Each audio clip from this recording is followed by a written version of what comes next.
अब ये चुनाव में भी रहेंगे? अब आगामी भविष्य बता रहेंगे भविष्य बताएगा। उनके यहाँ नहीं जाने का कारण भी है, लोग नहीं गए होंगे। दो नाव की सवारी कर रहे हैं, तो दो नाव की सवारी करने वाला आदमी आप जानते ही हैं कहाँ फेरा में पड़ता है। आप मुझसे तो अपनी नाराजगी रख रहे हैं, पर उन दलों के आप साथ खड़े हैं जिन दलों ने सिर्फ मुसलमानों के साथ झूठ बोलकर उनको सिर्फ अपना वोट बैंक समझने का काम किया।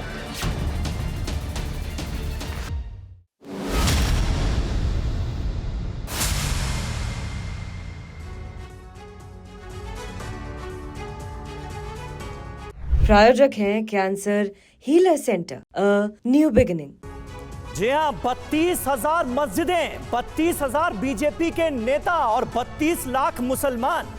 क्या योजना है ये बीजेपी की? बीजेपी ने आखिर ये ऐलान क्या किया है और इसके पीछे मकसद क्या है, ये आपको बताएंगे। आपके साथ मैं हूं समीर अब्बास, मेरे साथ सुरभि शर्मा मौजूद हैं। बिहार के मुसलमान किसके साथ?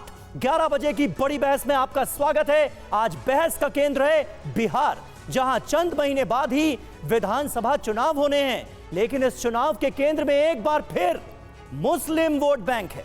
बिहार के 17% मुसलमान वोट बैंक पर कब्जे के लिए आरजेडी से लेकर जेडीयू तक सभी ने सियासी खेमेबंदी शुरू कर दी। लेकिन इस पूरी सियासत में कुछ देर पहले ही नया ट्विस्ट आ गया है। बीजेपी ने नया दाव खेल दिया है, जिससे आने वाले दिनों में न सिर्फ बिहार की बल्कि देश की सियासत की दिशा प्रभावित हो सकती है। ऐसे में एक सवाल पूछा जा रहा है कि बिहार के मुसलमान किसके साथ? आज इसी पर होगी बहस, लेकिन शुरुआत सबसे बड़ी खबर के साथ करने जा रहे हैं। सबसे बड़ी खबर इस वक्त है समीर। जी हाँ, बिहार चुनाव से पहले बीजेपी का सौगाते मोदी अभियान। जी हाँ, 32 लाख गरीब मुसलमानों को बीजेपी सौगात देने जा रही है। 32,000 बीजेपी के पदाधिकारी यानी बीजेपी नेता 32,000 मस्जिदों में जाएंगे। बीजेपी पदाधिकारी देश के मुसलमानों से मिलेंगे। ईद मनाने के लिए बीजेपी सौगाते मोदी देगी, ये तय किया गया है बिहार चुनावों से पहले।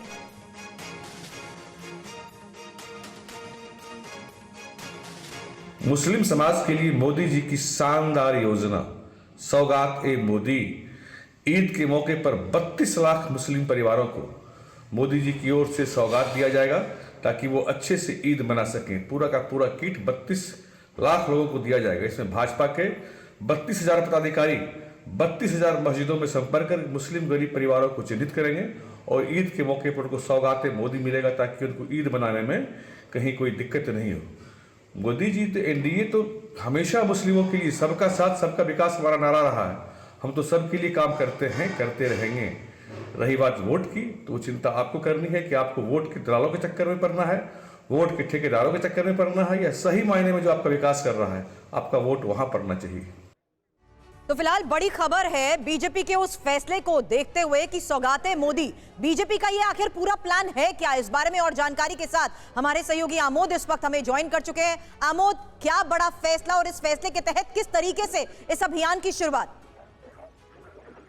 देखिए सुरभि, सौगाते मोदी जो है ये कार्यक्रम शुरू हो रहा है और इसमें आज से ही ये कार्यक्रम शुरू किया जा रहा है। और इसका सबसे जो महत्वपूर्ण पक्ष है कि इसमें ईद के मौके पर मोदी किट बांटा जाएगा, सौगाते मोदी किट बांटा जाएगा, जिसमें सेवैयां होंगी, जिसमें मिठाई होगा, जिसमें ईद के मौके पर उपयोग में आने वाले तमाम वस्तुएं होंगी और 32 लाख मुस्लिम घरानों में इसको बांटा जाएगा। और इसके लिए बीजेपी ने अपने 32,000 पदाधिकारियों को उतारा है, जो देश भर के 32,000 मस्जिदों में संपर्क करेंगे और वहां जाकर लोगों को मोदी किट बांटेंगे, सौगाते मोदी किट बांटेंगे। निश्चित तौर पे बीजेपी इस तरह के पहल से ये जताना चाहती है उस समुदाय को कि भले ही वोट बैंक के लिए तमाम दलों के बीच आपसी मारामारी हो मुस्लिम वोट बैंक के लिए, लेकिन बीजेपी उनका भी ख्याल रखती है। और जिस तरह से केंद्र सरकार द्वारा चलाए गए तमाम योजनाओं का सबसे ज्यादा फायदा अल्पसंख्यक समुदाय को पहुंचा है, इस तरह से नए आयाम के जरिए बीजेपी उनके दिल के अंदर एक जगह अपने लिए भी बनाना चाहती है और इसका फायदा भी बीजेपी को कहीं न कहीं पहले चुनाव में मिलते रहा है। गाहे बिगाहे बीजेपी को एक साइजेबल वोट मुस्लिमों का भी कई विधानसभा ठीक है आमोद, बहुत बहुत शुक्रिया हमसे जुड़ने के लिए और ये जानकारी हम तक पहुंचाने के लिए। लेकिन बिहार में चुनाव है और उससे ठीक पहले ये ऐलान किया गया है। रूपेश कुमार हमारे संवाददाता इस वक्त हमारे साथ पटना से मौजूद हैं। 17% वोट बैंक पर क्या बीजेपी की नजर है? रूपेश, पहला सवाल यह जहन में आ रहा है क्योंकि चंद महीनों बाद ही बिहार में इलेक्शंस होने हैं और वहां पर मुसलमान 17% है। देखिए बिल्कुल समीर, बिहार में चुनाव होने इस साल के आखिर में, लेकिन चुनाव का माहौल अभी से यहाँ पर सियासत गर्म है और ख़ास करके फोकस में इस वक्त अगर देखें तो पवित्र महीना माह रमज़ान चल रहा है और इसमें इफ्तार के बहाने सियासत हो रही है, इबादत में सियासत। कई मुस्लिम संगठनों ने, लगभग 8 मुस्लिम संगठनों ने मुख्यमंत्री नीतीश कुमार की इफ्तार पार्टी का बहिष्कार कर दिया। चिराग पासवान के यहाँ नहीं गए, लालू प्रसाद यादव के यहाँ गए और उसके बाद से लालू प्रसाद यादव को अपने इस समीकरण पर भरोसा है। नीतीश कुमार और उनकी पार्टी कहती है कि हमने मुसलमानों के लिए बहुत कुछ किया है। उसी तरीके से चिराग पासवान कह रहे हैं कि मेरे पिताजी ने भी मुसलमानों के लिए बहुत कुछ किया है। लेकिन सबसे अहम और बड़ा सवाल ये है कि मुसलमान क्या सोचते हैं, उनको कौन सा रहनुमा पसंद है, या वाकई मुसलमानों की रहनुमाई कौन सी पार्टी और कौन सा नेता करता है। हमारे साथ बिहार, चूंकि ये राजधानी है, पटना है, पटना में पूरे बिहार के लोग रहते हैं, तो मुसलमान की एक बस्ती में है हाईकोर्ट मजार रोड में, और हाईकोर्ट मजार के पास पूरे बिहार के मुसलमान एक तरह से रहते हैं। आप ये बताइए कि नीतीश कुमार, लालू यादव, चिराग पासवान, एनडीए, कांग्रेस, महागठबंधन, आपकी रहनुमाई कौन करता है और आप क्या चाहते हैं आखिर? रहनुमाई तो नीतीश कुमार अच्छा कर रहे थे, मगर अभी जो वक्फ का जो बिल आया है इसमें जो है उन्होंने हमारा साथ नहीं दिए और उसको जो कंडम कर दिए। मतलब नाराजगी वक्फ विधेयक की वजह से है, वरना नीतीश कुमार ठीक थे। जी नीतीश कुमार ठीक है, काम भी अच्छा कर रहे थे, लेकिन वक्त वोट के लेकर के कि हम लोग के लिए कुछ नहीं कर रहे हैं, इसी कारण कुछ बोल नहीं रहे हैं, समझ गए। क्या चाहते हैं आप? उन्होंने जो कहा सही कहा, नीतीश कुमार एक अच्छे काम है, बहुत ही बेहतर काम, गली गली रोड बनवा दिया और जहाँ जहाँ हम लोग कब्रिस्तान वीरान था वो बेहतर काम किए मुसलमानों के लिए। जहाँ पे वक्फ बिल की वोट की बात आती है वहाँ पे वो खामोश हो जाते हैं, जिसकी वजह से बहुत सारे मुसलमान उनसे नाराज चल रहे हैं। अगर उनकी हार की वजह बनेगी तो यही वक्फ बिल वोट। इस इलेक्शन में आप एनडीए के या फिर? हमारी मजबूरी है कि यहाँ पे राजद का कोई भी उम्मीदवार नहीं उतरता है नीतीश कुमार का, जिसकी वजह से हमें राजद को देना पड़ता है। अगर नीतीश कुमार का उम्मीदवार को उतरेगा तो हम उसी को देंगे। लेकिन मजा ये क्या नाम हुआ आपका? मेरा नाम मोहम्मद नूर आलम हुआ। नूर आलम साहब, आप क्या चाहते हैं, मुसलमान क्या चाहता है? मुसलमान चाहती है कि जो संगठन, मुस्लिम संगठन जो विरोध कर रहे हैं, ठीक है, वक्फ पे वो जो संशोधन वो जो जेपीसी में अभी पड़ा हुआ है वो तो अभी तो पारित भी नहीं हुआ है, और इसमें तो जितने भी वो एनडीए के 5 दल है उन्होंने तो बोला है कि इस पे बैठ के बात करेंगे। ठीक है, तो ये देखिए वक्फ बिल एक बड़ा मुद्दा नजर आ रहा है। हमारे साथ इस वक्त तमाम खास मेहमान मौजूद हैं, आइए जल्दी से उनका रुख करते हैं। धनंजय गिरी हमारे साथ मौजूद हैं, प्रवक्ता भारतीय जनता पार्टी के। पूजा त्रिपाठी प्रवक्ता कांग्रेस पार्टी के हमारे साथ मौजूद हैं। जीएम शाहीन नेता जेडीयू के हमारे साथ मौजूद हैं और आरजेडी के प्रवक्ता चितरंजन गगन भी हमारे साथ मौजूद हैं। धनंजय जी, पहला सवाल आपसे, सबसे बड़ा जो मकसद नजर आ रहा है वो तो अभी यही दिखता है फौरी तौर पर कि बिहार में इलेक्शंस हैं, 17% वोट बैंक है मुसलमानों का, इसलिए आप लोगों ने इस योजना की शुरुआत कर दी, क्योंकि बीजेपी तो खुद ये मानती है कि मुसलमान जो हैं वो उसका वोट बैंक नहीं है। आपके कई नेता तो कह देते हैं हमें जरूरत भी नहीं है मुसलमानों के वोट की। ऐसे में ये योजना सौगाते मोदी कैसे देखेंगे, कैसे बताएंगे? देखिए समीर जी, सबसे पहले कि हम वोट बैंक पॉलिटिक्स के सख्त खिलाफ हैं।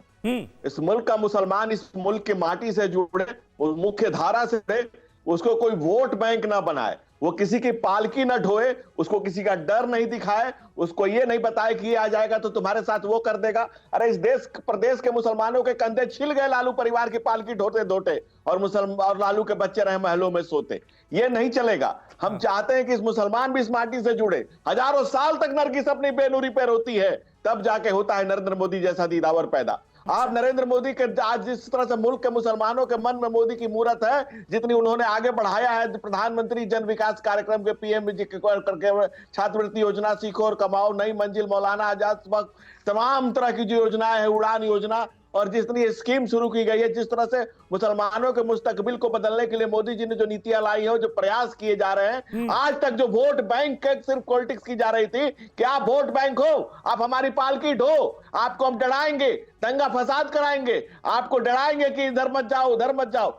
मुल्क के मुसलमान इस मुल्क की माटी से जुड़े, उसका भी मुस्तकबिल आगे हो, ये मोदी जी की सोच है। फिलहाल कुछ नहीं कहा है, लेकिन जीएम शाहीन जो कि जेडीयू के नेता हैं, सवाल उनसे कर रही हूं क्योंकि जिस तरीके से मुसलमानों का बिहार में वोटिंग पैटर्न देखने को मिला है, उसमें साफ है कि वो बीजेपी को समर्थन नहीं देते, जिसका खामियाजा कहीं ना कहीं जेडीयू को भी भुगतना पड़ता है। ऐसे में यह महत्वपूर्ण फैसला इस वक्त लिया जा रहा है चुनाव से पहले। देखिए, ये कहने वाली बातें हैं। सबसे ज्यादा हज की सीटें जो है वो बिहार में दी गई पूरे देश के अंदर, अगर आप देखें, और मुसलमानों के लिए क्या नहीं किया। अभी ऑनलाइन आपके प्रोग्राम में बता रहे थे कि आपके जो कब्रिस्तान है उनको मेंटेन करना, बाकी सब चीजें करना। एक और देश, जहां तक देश का सवाल है, अभी मैं अपने साथी से बिल्कुल सहमत हूँ, इसके ऊपर पॉलिटिक्स करना गलत बात है। अपने हर फिक्र के लोगों का के लिए काम करना है, हिंदू हो, मुसलमान हो, सिख हो, ईसाई हो, इनकी बेहतरी के लिए, मुसलमानों के लिए क्या हो सकता है, इसका सोचना हमारी अवलीन फर्ज है। हमें देखना पड़ेगा। ठीक है शाहीन साहब, आप ये कह रहे हैं कि पॉलिटिक्स तो नहीं होनी चाहिए, लेकिन बिहार में चुनाव है, इतना बड़ा फैसला अगर होता है तो जाहिर है इसके पॉलिटिकल मायने भी निकाले जाएंगे। चितरंजन गगन जी हमारे साथ मौजूद हैं, आरजेडी के प्रवक्ता।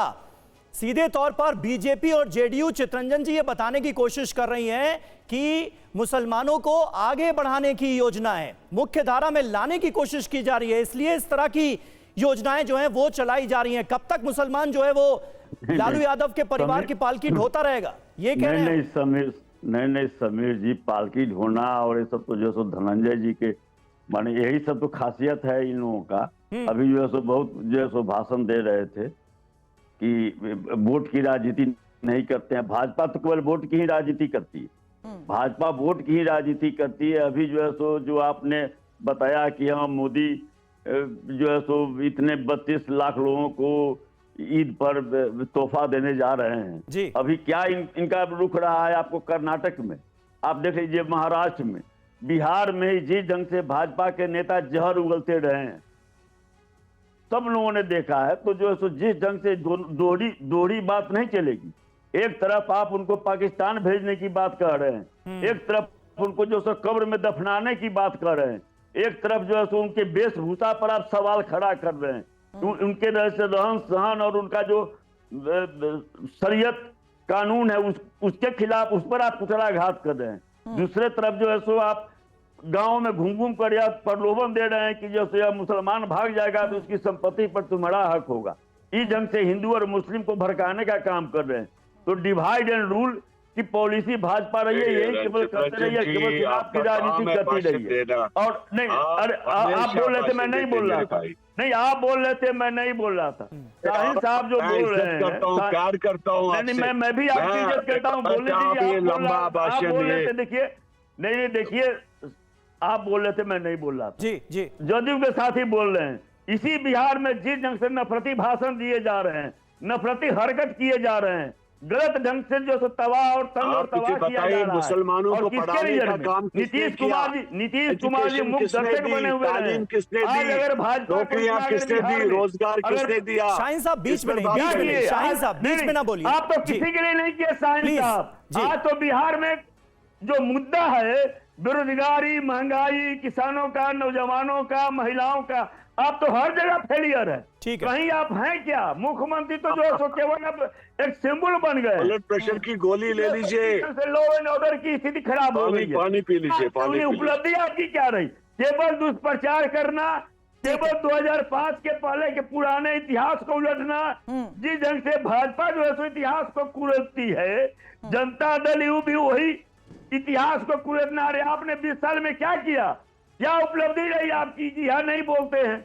ठीक है, लेकिन इस बीच जिस तरीके से इफ्तार पार्टी पिछले कई घंटों में सुर्खियों में रही है, तस्वीरें सामने आई हैं और पूजा त्रिपाठी, अब सवाल आपसे उस आधार पर कर रही हूँ क्योंकि कांग्रेस की अनुपस्थिति ने भी कई बड़े सवालिया निशान खड़े कर दिए हैं। देखिए समीर जी, मुझे लगता है कि मुसलमानों पर भारतीय जनता पार्टी जब ये कहती है कि हजारों साल रोती है बेनूरी पे नरगिस, तब जाके होता है एक दीदावर पैदा।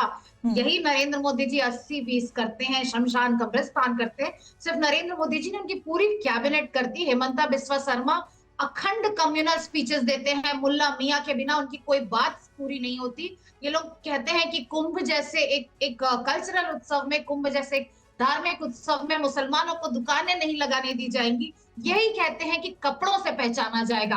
आप ये लोग दूसरे राज्यों में जाकर, दूसरों राज्यों के चुनावों में जाकर जब मुसलमानों को अदराइजेशन करते हैं, जब मुसलमानों को एक ऐसी कौम ठहराते हैं जिनको भारत में रहने का अधिकार नहीं, हर बात पे अगर बजट में माइनॉरिटी वेलफेयर के लिए कोई पैसा दिया गया, अगर बजट में मुसलमानों को 4% गवर्नमेंट कॉन्ट्रैक्ट्स में हिस्सेदारी दी गई है उनके पिछड़ेपन के अनुसार, उनकी धार्मिक आधार पर नहीं, यह कल सदन में खड़े होकर चिल्ला रहे थे कि ये जिहादी बजट है, इसको ये पाकिस्तान का बजट है। ये लोग आज सौगाते मोदी लेकर आए हैं क्योंकि बिहार में 47 सीट्स पर मुस्लिम बहुल रीजन हैं और यहाँ पर 47 सीट डिटरमाइन करती हैं जो पूरा विधानसभा का इक्वेशन है।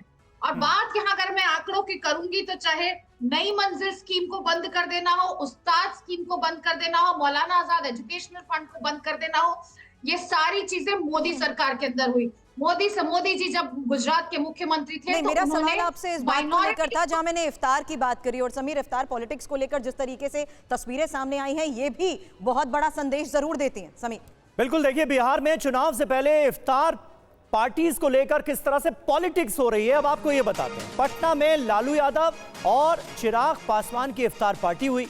लालू यादव की इफ्तार पार्टी से कांग्रेस नेता नदारद रहे, जो कि हैरान करता है। कई मुस्लिम संगठनों के नेता इसमें शामिल हुए। चिराग की इफ्तार पार्टी में सीएम नीतीश कुमार भी पहुंचे।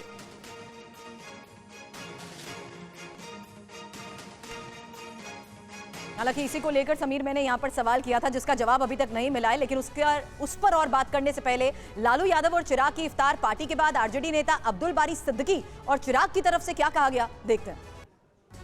इस इफ्तार पार्टी को हम पॉलिटिकल एंगल से दाएं बाएं करके नहीं देखते हैं। हम सिर्फ यही मानते हैं कि ये जो अपना मुल्क है ये गंगा जमुना।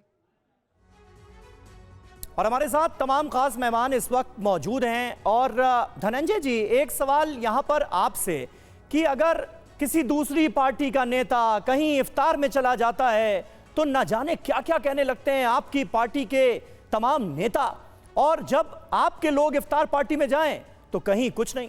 ये जो स्थिति है ये क्यों है? या फिर इफ्तार पार्टियों को लेकर, रमजान को लेकर, रोजे को लेकर, मुसलमानों से जुड़े हुए त्योहारों को लेकर आप लोगों के अंदर भी एक पसोपेश है, कैश 22 सिचुएशन है? नहीं समीर जी, कैसे, किसने कहा आपसे? कोई एक वाक्य कोट कर दीजिए। मैं वाक्य कोट कर देता हूं। इंडियन मुस्लिम लीग की एक इफ्तार पार्टी होती है, उसमें सोनिया गांधी, जया बच्चन, अखिलेश यादव, तमाम नेता जाते हैं। आपकी पार्टी के नेता अब शब्दों का इस्तेमाल करते हुए ट्वीट करते हैं। मैं बहुत जिम्मेदारी के साथ ये कह रहा हूं कि मियाओं की थालियां चाटने पहुंच गए। मैं बोल देता हूं।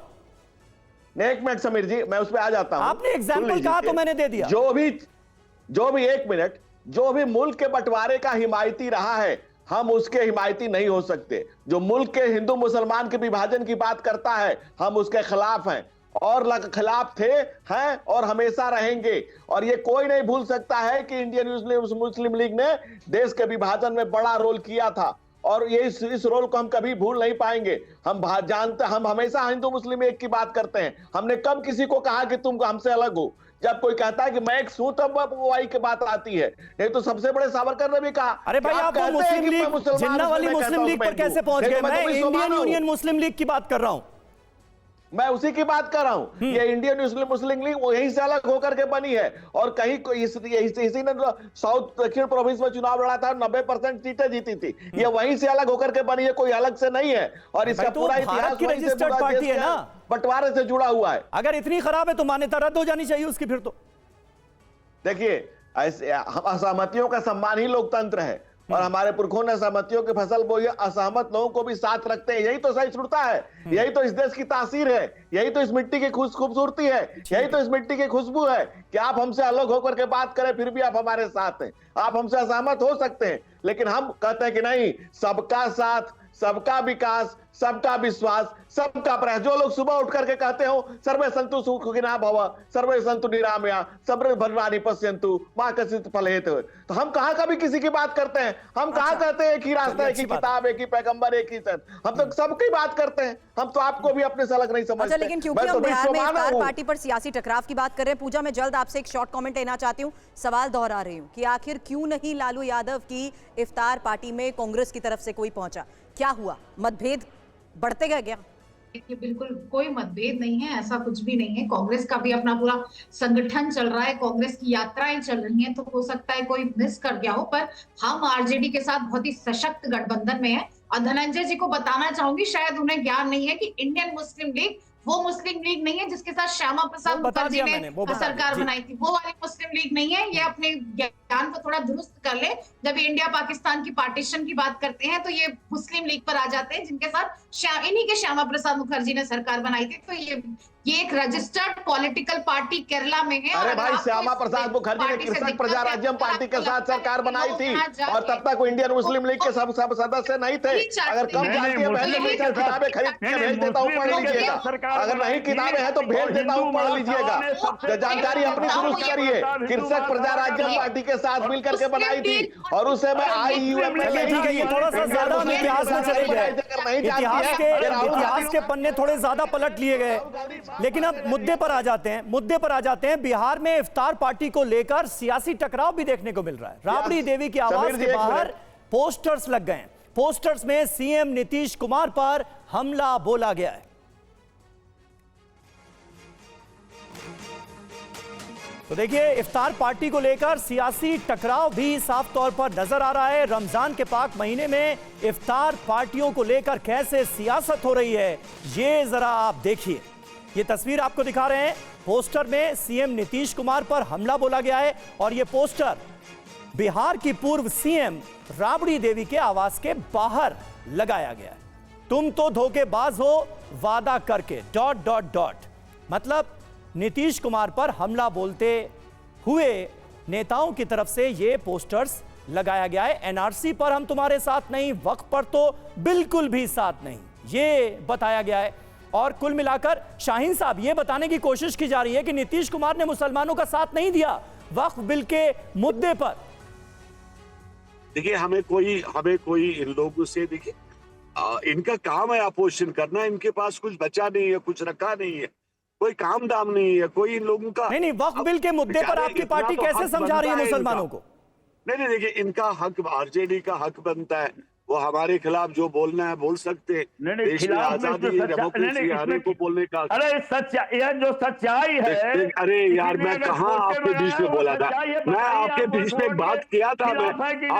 देखिए, सुनिए मेरी बात सुनिए। आप लोग मुसलमानों के खिलाफ में जो भी और 200-250 पोस्टर लगाइए। देश के मुसलमानों ने वोट देना है, सपोर्ट करना है जेडीयू को, एनडीए गवर्नमेंट को, उसकी चिंता आप नहीं करिए। हम जानते हैं क्या करना है। लेकिन अभी हमारे संवाददाता भी पटना में कुछ मुसलमानों के साथ खड़े हुए थे। शाहीन साहब सुनिए, भाई सुनिए।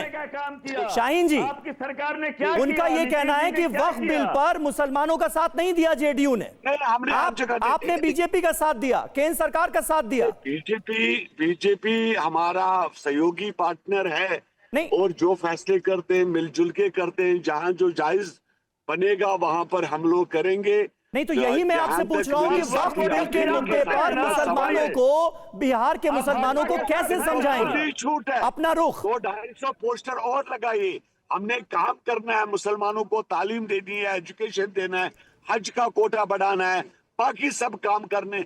हमें पोस्टर से कोई फर्क नहीं पड़ेगा। आप ये वक्फ बिल पर बात करने से बच क्यों रहे हैं भाई? शाहीन साहब बच क्यों रहे हैं वक्फ बिल पर बात करने से? दिक्कत है थोड़ी। देखिए, अब सब हम लोग जो बेहतर मुसलमानों के लिए होगा वो करना चाहते हैं, ट्रांसपेरेंसी लाना चाहते हैं।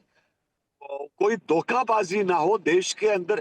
जिस तरह लेकिन लोगों के बीच जब हमारे सहयोगी पहुंचे तो उन्होंने साफ तौर पर यही कहा कि किसी तरीके की कोई ट्रांसपेरेंसी नहीं है। आप जो कोशिश कर रहे हैं उसी का वो नतीजा है कि लोगों के बीच आपके खिलाफ ये नाराजगी सामने आ रही है। आप देखेंगे आने वाले दिनों में सभी मुसलमान, आपने मुसलमान, आरजेडी ने मुसलमानों को चोरी, डाका, जेलों में पहुंचाया, गुंडे बनाया और डकैती कैसे करते हैं वो सिखाया। हमने एजुकेशन दे दी है, तालीम दे दी है, सरकारी मुलाजिम बनाने, नेशनल चैनल पर बढ़कर हर फिक्र के लोगों को, हमने हर फिक्र के लोगों को आगे बढ़ा। अभी आप जान दे रहे थे चित्रंजन जी, हम अपना काम करेंगे और देश के मुसलमान फैसला करेंगे वो किसके साथ खड़े हैं।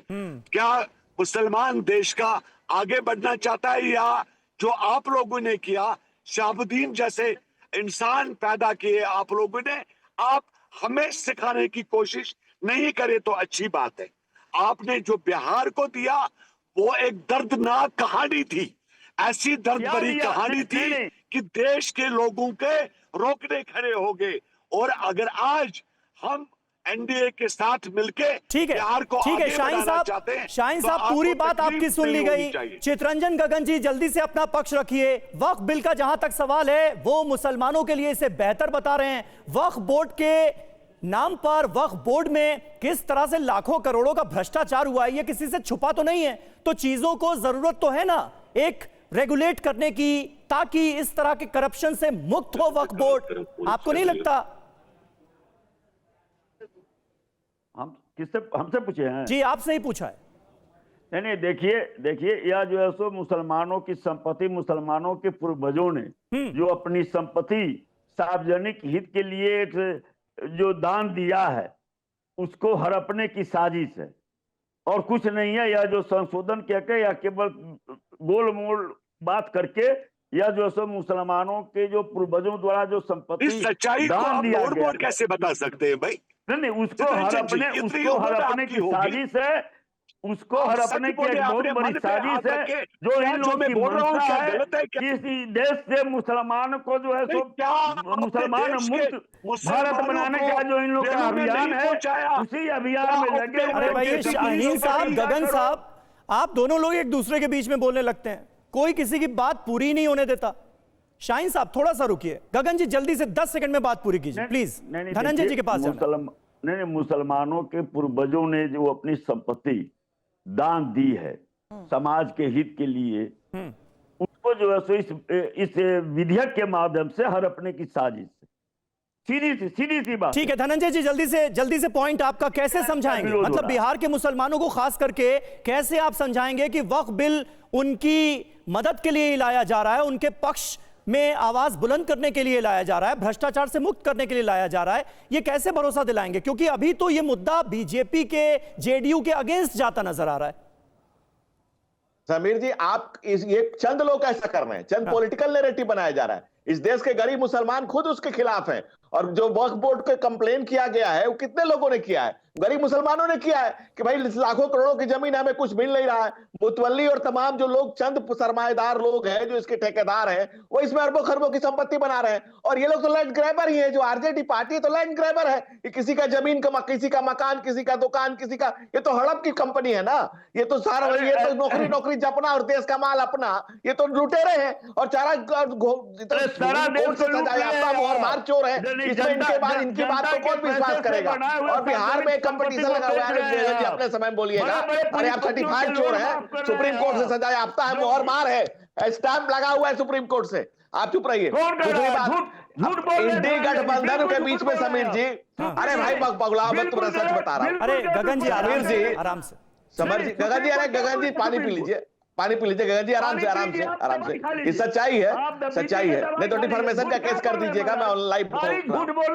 समीर जी देखिए, इंडी अलायंस में बिहार में एक कंपटीशन हो गया है, कांग्रेस पार्टी में और आरजेडी में, दोनों में एक कंपटीशन है कि तू मान या न मान, तू है मेरा मुसलमान। आप देख लीजिए कांग्रेस पार्टी लालू यादव के